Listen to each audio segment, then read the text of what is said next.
The kinky sex lives of Roman gladiators. Gladiators were the heroes of ancient Rome, and people watched their fights with great enthusiasm. At the same time, there was a social stigma against their existence, because gladiators were first slaves and only then fighters. Many women wanted to have sex with them or feel their sweat as a kind of aphrodisiac. Gladiators were fierce and virile fighters, desirable for the satisfaction of sexual urges because of their position in society. The sex life of gladiators was very interesting and carried with it certain piquancy and bizarreness. We learn about it based on sexual graffiti, archaeological evidence, and the works of contemporary writers. There is a lot of evidence about how gladiators led their sex life, and we bring you an interesting story about everything that was part of their sex life.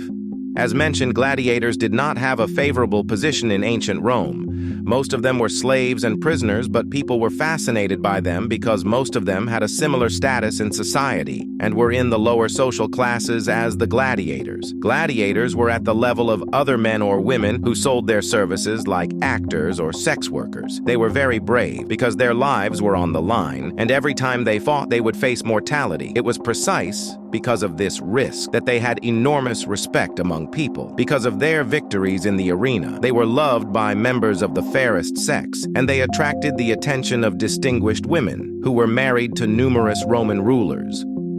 The wives of Roman emperors were not immune to sex with gladiators. They enjoyed satisfying their sexual desire with such strong and brave guys who were in a bare fight for their lives every time in the arena. Faustina the Younger, he wife of Marcus Aurelius, fell in love with a gladiator. It was rumored that the gladiator was the father of Aurelius's son, according to famous Roman historians, Herodian and Dio Cassius. The wife of Marcus Aurelius was madly in love with one of the gladiators and told her husband about. The Roman emperor consulted the prophets to indicate what he should do to alleviate his wife's passion for the gladiator. They told him that the gladiator must be executed at the moment when he would be in a position as if he wanted to have intercourse with Faustina. His blood would fall on Faustina, and she would immediately have sexual intercourse with her husband, which again speaks of how much the Romans believed that gladiatorial blood brings good luck and is an incredible sexual aphrodisiac. Commodities, who was the son of Marcus Aurelius, may actually have been the son of a gladiator. He later became emperor, but he much preferred participating in gladiatorial combats to being emperor.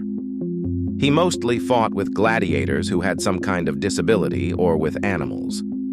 Messalina, who was the wife of Emperor Claudius, was labeled an infomaniac, and her lovers were mostly gladiators. How much she loved to have sex with the gladiators is best expressed by the fact that she saved one gladiator from certain death after being defeated in battle.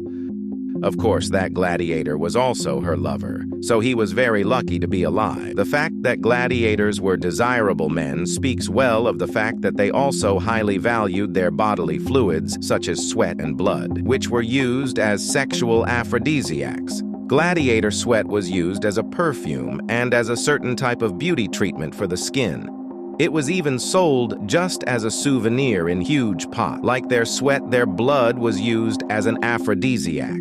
On the wedding night, a young woman would part her hair with a sword dipped in the blood of a deceased gladiator. It was believed that if she did this, her marriage would be long and fruitful.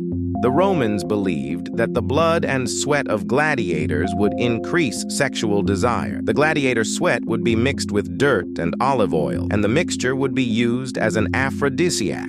This was very bizarre from today's perspective, and surely such a move would be considered insane today. In ancient times, however, such a move can be justified, and the use of the blood and sweat of gladiators was considered a certain type of superstition that brings happiness to women and fruitful marriages.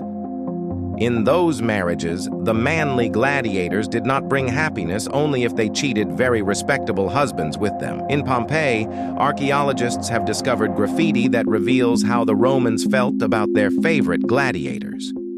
Floronius, privileged soldier of the 7th Legion, was here. The women did not know of his presence. Only 6 women came to know too few for such a stallion.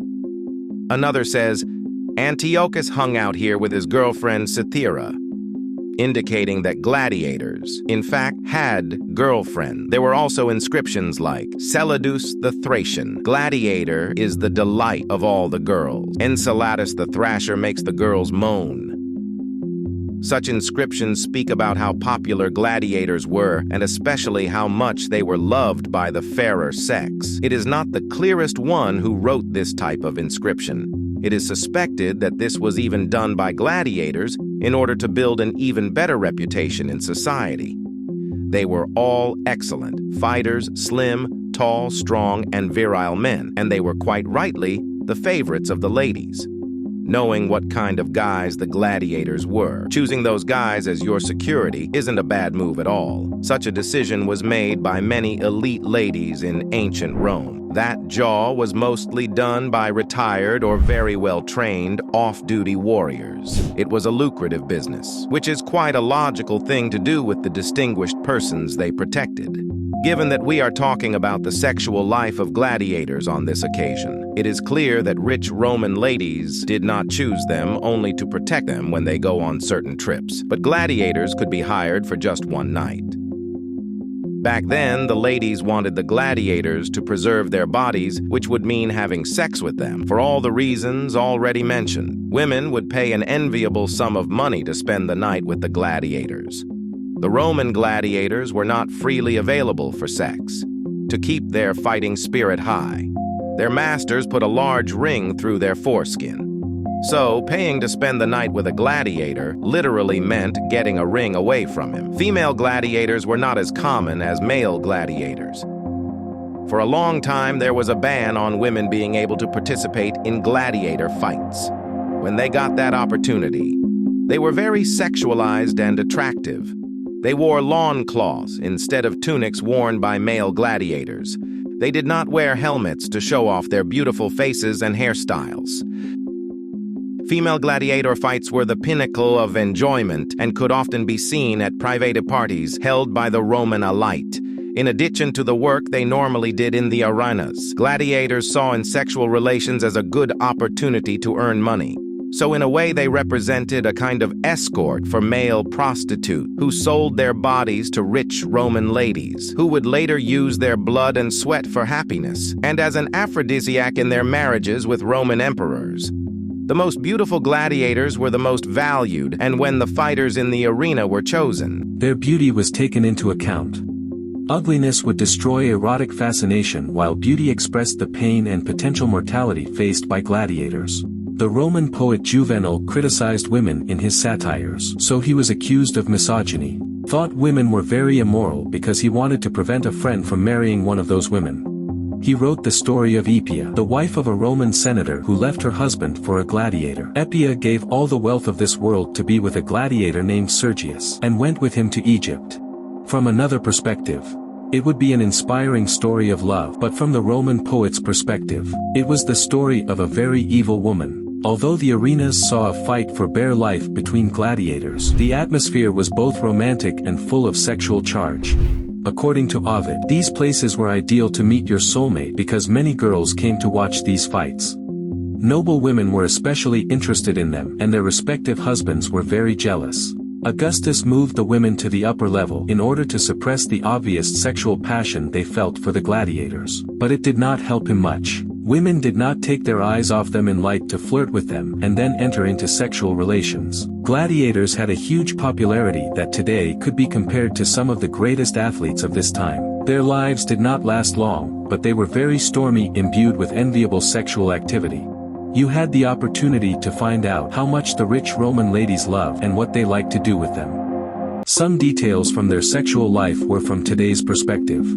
Very bizarre, but still normal for the era in which gladiators fought every day for their own lives, and then had passionate relationships filled with sexual lust.